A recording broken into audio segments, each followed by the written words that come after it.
ಇನ್ನು ಸರ್ಕಾರದ ವಿರುದ್ಧ ಕಮಿಷನ್ ಬಾಂಬ್ ಸಿಡಿಸಿರುವಂತಹ ಗುತ್ತಿಗೆದಾರರು ಸಮರ ಸಾರಿದ್ದಾರೆ. ಬೆಂಗಳೂರು ಉಸ್ತುವಾರಿ ಸಚಿವ ಡಿಸಿಎಂ ಡಿಕೆ ಶಿವಕುಮಾರ್ ಕಾಂಟ್ರಾಕ್ಟರ್ಗಳ ಜೊತೆ ಸಭೆ ನಡೆಸಿದ್ದಾರೆ. ಗುತ್ತಿಗೆದಾರರ ಮೀಟಿಂಗ್ನಲ್ಲಿ ಏನೇನು ಚರ್ಚೆಯಾಯಿತು ಆ ಬಗ್ಗೆ ಸ್ಪೆಷಲ್ ರಿಪೋರ್ಟ್ ಇಲ್ಲಿದೆ.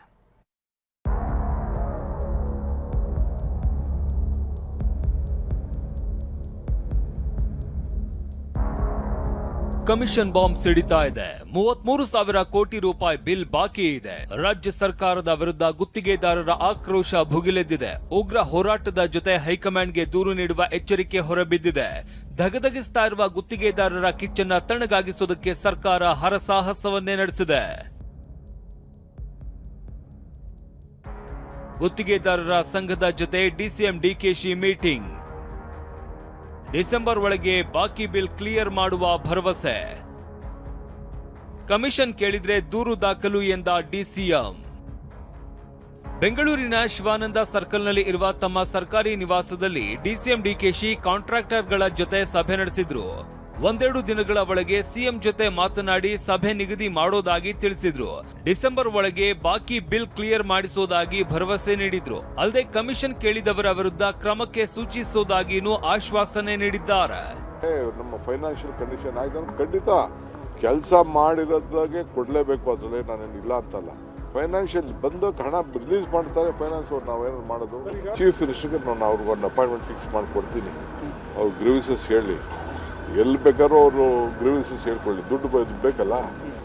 ಒಟ್ಟು ಎಲ್ಲ ಸೇರಿದ್ರು 200 ಕೋಟಿ ರೂಪಾಯಿ ಇರಬೇಕಷ್ಟೇ. 17,000 ಕೋಟಿ ರೂಪಾಯಿ ಇದು ಬಿಲ್ ಇದೆ. 200 ಕೋಟಿದು ಯಾರು ಕೊಡಲಿ? ನಾನು ಯಾರಿಗೆ ಆಫೀಸರ್ಸ್ ಕೊಡೋಕ್ಕೆ ಹೇಳಿ, ಯಾವ ಲೆಕ್ಕರು ಕೊಡೋಕ್ಕೆ ಹೇಳಿ?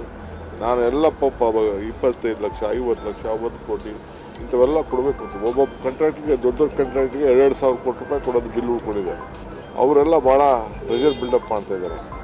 ಇದೇ ವೇಳೆ ಗುತ್ತಿಗೆದಾರರ ನೋವು ನನಗೆ ಅರ್ಥವಾಗುತ್ತೆ, ಆದ್ರೆ ಯಾರೂ ಸರ್ಕಾರಕ್ಕೆ ಬೆದರಿಕೆ ಹಾಕೋದಕ್ಕೆ ಸಾಧ್ಯವಿಲ್ಲ ಅಂತ ಗರಂ ಆದ ಡಿಕೆಶಿ ಬಿಲ್ ಬಾಕಿ ಉಳಿಯೋದಕ್ಕೆ ಹಿಂದಿನ ಬಿಜೆಪಿ ಸರ್ಕಾರವೂ ಕಾರಣ ಅಂತ ಆರೋಪಿಸಿದ್ರು. ಯಡಿಯೂರಪ್ಪನವ್ರ ಕಾಲದಲ್ಲಿ, ಬೊಮ್ಮಾಯಿ ಕಾಲದಲ್ಲಿ ಬಜೆಟ್ ಇಲ್ಲದೇ ಕೆಲಸಗಳನ್ನ ಕೊಟ್ಟಿದ್ದಾರೆ. ನಾನು ಆದಷ್ಟು ಕ್ಲಿಯರ್ ಮಾಡಿದ್ದೀನಿ. ಈಗ ಒಂದೊಂದು ಡಿಪಾರ್ಟ್ಮೆಂಟ್ ಇದರಲ್ಲಿ 50 ಕೋಟಿ 60 ಕೋಟಿ ಇದೆ. ನಾನು ನೀವೇ ಹಂಚಿ ಅಂತ ಹೇಳಿದ್ವಿ. ನಾವು ನೀವೇ ಯಾರ್ಯಾರು ಕೊಡಬೇಕು ಅಂತ. ಕಾಂಟ್ರಾಕ್ಟರ್ ಅಂದರೆ ಇಲ್ಲಿ ಬರೋ ಮಾತ್ರ ಕಾಂಟ್ರಾಕ್ಟರ್ ಅಲ್ಲ, ಇಡೀ ರಾಜ್ಯದ ಉದ್ಯೋಗಗಳು ಕಾಂಟ್ರಾಕ್ಟ್ ಇದ್ದಾರೆ. ಇದು ಪರ್ಸೆಂಟೇಜ್ ಬಗ್ಗೆ ಮಾತಾಡ್ತಿದ್ರು. ಅಪ್ಡೇಟ್ ಫೈಲ್ ಮಾಡಿ ಅಂತ ಹೇಳಿದ್ವಿ. ಅಪ್ಡೇಟ್ ಫೈಲ್ ಮಾಡಿ ಕಂಪ್ಲೇಂಟ್ ಕೊಡಿ, ಯಾರು ಬೇಕು ಇನ್ವೆಸ್ಟಿಗೇಷನ್ ಮಾಡೋಣ, ಏನು ಬೇಕಾದ್ರೂ ಮಾಡೋಣ ಅಂತ. But they can no one can threaten the government. ಎದುರಿಸೋಕ್ಕೆ ಸರ್ಕಾರನ ಎದುರಿಸೋಕ್ಕಾಗಲ್ಲ.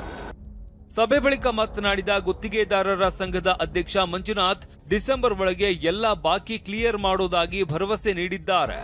ಆದ್ರೆ ಇದು ಈಡೇರದಿದ್ರೆ ಹೋರಾಟ ಮುಂದುವರಿಯಲಿದೆ ಅಂತ ಮಂಜುನಾಥ್ ತಿಳಿಸಿದ್ದಾರೆ. ಅವರು ಸಹ ಡಿಸೆಂಬರ್ ತಿಂಗಳೊಳಗೆ ನಮ್ಮದು ಪೇಮೆಂಟ್ಗಳನ್ನ ಸಾಲ್ವ್ ಮಾಡ್ತೀವಿ, CM ಹತ್ರ ಮೀಟಿಂಗ್ ಮಾಡೋದಕ್ಕೆ ನಾಳೆ ನಾಡ್ದೊಳಗೆ ಟೈಮ್ ಕೊಡಿಸ್ತೀನಿ, ಹೇಳ್ತೀನಿ ಅಂತ ಹೇಳಿದ್ದಾರೆ.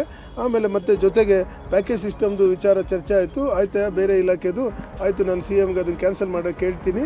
ಯಾವುದೇ ಥರದ ಗೊಂದಲ ಬೇಡ. ಅವ್ರು ಡಿಸೆಂಬರ್ ಒಳಗೆ ನಮಗೆ ಪೇಮೆಂಟ್ ಮಾಡಲಿಲ್ಲ, ಅರೇಂಜ್ಮೆಂಟ್ ಮಾಡಲಿಲ್ಲ ಅಂದರೆ ನಾವು ರಾಜ್ಯಪಾಲರಿಗೆ ಹೋಗೋದು, ಹೈಕಮಾಂಡ್ಗೆ ಹೋಗೋದು ಸ್ಪಷ್ಟತೆ ಇದೆ. ಅದೇನೇ ಇರಲಿ, ಹಿಂದೆ ಬಿಜೆಪಿ ಸರ್ಕಾರ ಇದ್ದಾಗ ವಿಪಕ್ಷದಲ್ಲಿ ಇದ್ದ ಕಾಂಗ್ರೆಸ್ 40% ಕಮಿಷನ್ ಆರೋಪ ಮಾಡಿತ್ತು. ಆದ್ರೀಗ ಕಾಂಗ್ರೆಸ್ ಸರ್ಕಾರದ ವಿರುದ್ಧ ಗುತ್ತಿಗೆದಾರರು ಸಿಡಿದೆದ್ದಿದ್ದಾರೆ. ಹೇಳಿದಂತೆ ಡಿಸೆಂಬರ್ ಒಳಗೆ ಸರ್ಕಾರ ಬಾಕಿ ಹಣ ಬಿಡುಗಡೆ ಮಾಡುತ್ತಾ ಕಾದು ನೋಡಬೇಕಿದೆ.